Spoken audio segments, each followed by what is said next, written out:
ಮಿಂದು ದೇವರ ಪೂಜ್ಯನೆಂಬರು.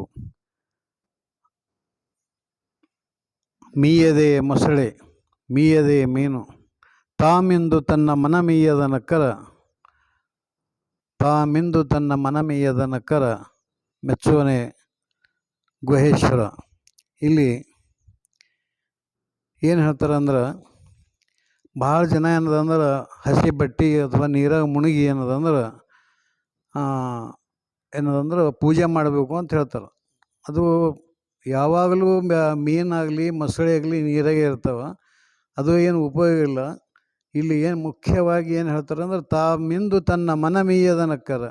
ಇಲ್ಲಿ ಎಲ್ಲ ಒತ್ತು ಏನದಂದ್ರೆ ಶರಣರು ಎಲ್ಲ ಮನಸ್ಸಿಗೆ ಅವಲಂಬನೆ ಅದ. ಮನಸ್ಸಿನ ಮೇಲೆ ಏನದ ಎಲ್ಲ ಯಾವುದೇ ಕ್ರಿಯೆ ನಡಿಬೇಕಾದ್ರೆ ನಮ್ಮ ಮನಸ್ಸಿನ ಮೇಲೆ ಎಲ್ಲ ಅದ. ಮನಸ್ಸು ಏನದಂದ್ರೆ ಭಾಳ ಎತ್ಕಡೆ ಅಂದ್ರೆ ಕಡೆ ಹೇಳ್ಕೊಂಡು ಹೋಗ್ತದೆ. ಅದಕ್ಕೆ ಮನಸ್ಸಿಗೆ ಕಂಟ್ರೋಲ್ ಮಾಡ್ಬೇಕಂತ ಹೇಳ್ತಾರೆ ಅವರು.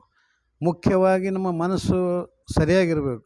ಈಗ ಮತ್ತು ಸರ್ವಜ್ಞ ಹೇಳ್ತಾರೆ ಒಂದು ಕಡೆ, ಮೀ ಪರಿ ಪೂಪರಿ ಪಾಪವೇನು ಅದಕ್ಕೆ ಸರಿ ಅಂಥೇಳಿ. ಅಂದ್ರೆ ನಾವು ಒಳಗೆ ಹೋಗಿ ನಾವು ಮುಳುಗಿದೇವು, ಡುಬ್ಕಿ ಹೊಡೆದೇವು ಅಂದ್ರೆ ಅದು ಪಾಪ ಏನದಂದ್ರೆ ಅದು ಮಾಡಿರ್ತಕ್ಕಂಥ ಕರ್ಮ ಏನದ ಅಂದ್ರೆ ಅದೇನು ಕೆಸರದೇನು, ಅದು ಕೆಸರಲ್ಲ, ಅದು ಹೋಗಂಗಿಲ್ಲ. ಅದು ಯಾವ ಕರ್ಮ ಮಾಡಿಂದ ನಮಗೆ ಮೆತ್ತಂದ್ರೆ ನಮ್ಮ ಯಾವ ಜನ್ಮಾಂತರ ಅದು ಬಿಡಂಗಿಲ್ಲ ಅಂತ ಹೇಳ್ತಾರೆ ಶರಣರು. ಅದಕ್ಕೇನದ ಅಂದ್ರೆ ನಾವು ಮಿಂದು ಪೂಜೆ ಮಾಡಿದ್ರೆ ಮುಖ್ಯ ಇಲ್ಲ. ನಮ್ಮ ಮನಸ್ಸು ಏನದಂದ್ರೆ ಪವಿತ್ರತೆ ಇರಬೇಕು.